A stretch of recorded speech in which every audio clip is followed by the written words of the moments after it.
हम तो कहते हैं समुद्र की ऊंची ऊंची लहरें, वो कहते हैं सुनामी सुनामी सुनामी। सबकी भाषा अलग है ना, हम सेब को कहते हैं सेब, गांव में तो कह रहे हैं सेव, और अंग्रेज कहेंगे एप्पल। तो वैसे ही वो समुद्र के पानी की लहरों को जापान के लोग बोलते हैं सुनामी। ठीक है, तो पूछ लेते हैं सुनामी किस भाषा का शब्द है? जापानी भाषा का।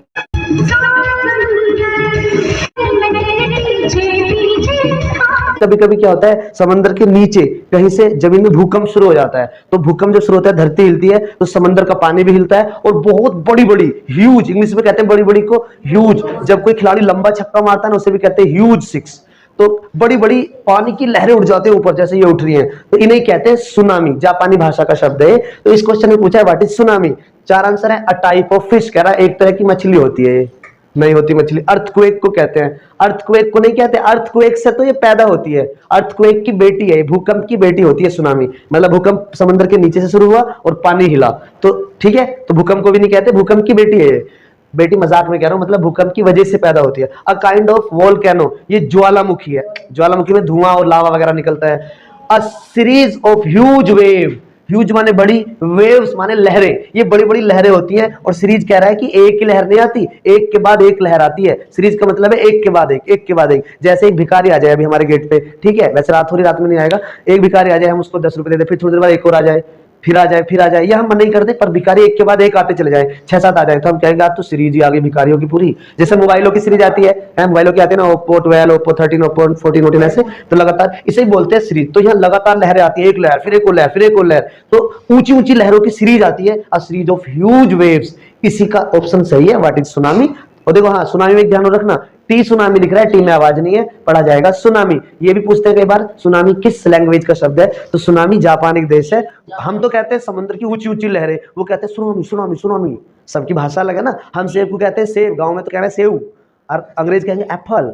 तो वैसे ही वो समुद्र के पानी की लहरों को जापान के लोग बोलते हैं सुनामी।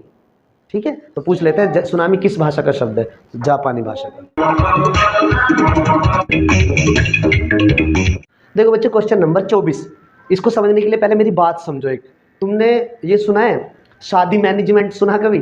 देखो, मैनेजर का मतलब होता है चीज़ों को संभालने वाला, और मैनेजमेंट मतलब जितने भी काम आएंगे उसमें वो। जैसे शादी मैनेजमेंट में क्या क्या होएगा, शादी में जो खाना बनेगा उसका इंतजाम, जो टेंट गड़ेगा उसका इंतजाम, मतलब बारात कहाँ रुकेगी, ये सब आएगा। तो यहाँ पे शादी मैनेजमेंट का सवाल नहीं है, यहाँ पे सवाल है, सवाल किसका है? Disaster management. डिजास्टर मैनेजमेंट का मतलब है जब दिक्कत आएगी, भूकंप आएगा, बाढ़ आएगी, लोग परेशान होंगे, सुनामी आएगी, तो उस समय कौन संभालेगा।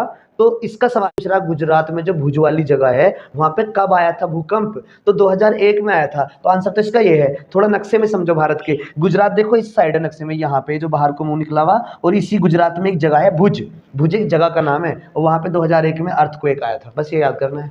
Question number 34, cyclones have occurred mainly इन, कह रहा है जो साइक्लोन होते हैं वो मेनली मतलब ज्यादातर ओकर कहाँ होते हैं वो, तो 4 आंसर दे रखे हैं उसने कि अरेबियन सी में होते हैं। इसके लिए मैं एक नक्शा बना दूं भारत का, पहले छोटा सा है, उल्टा सीधा सा, जैसा भी मुझसे आता है बनाना, ठीक है। चलो ऐसे नक्शा है, तो बताता हूँ कहाँ आते हैं सबसे ज्यादा साइक्लोन, सीधा ही बता देता हूँ। यहाँ पे बंगाल है, और ये समंदर है ना, इसको कहते हैं बंगाल की खाड़ी। क्या बोलते हैं इसे?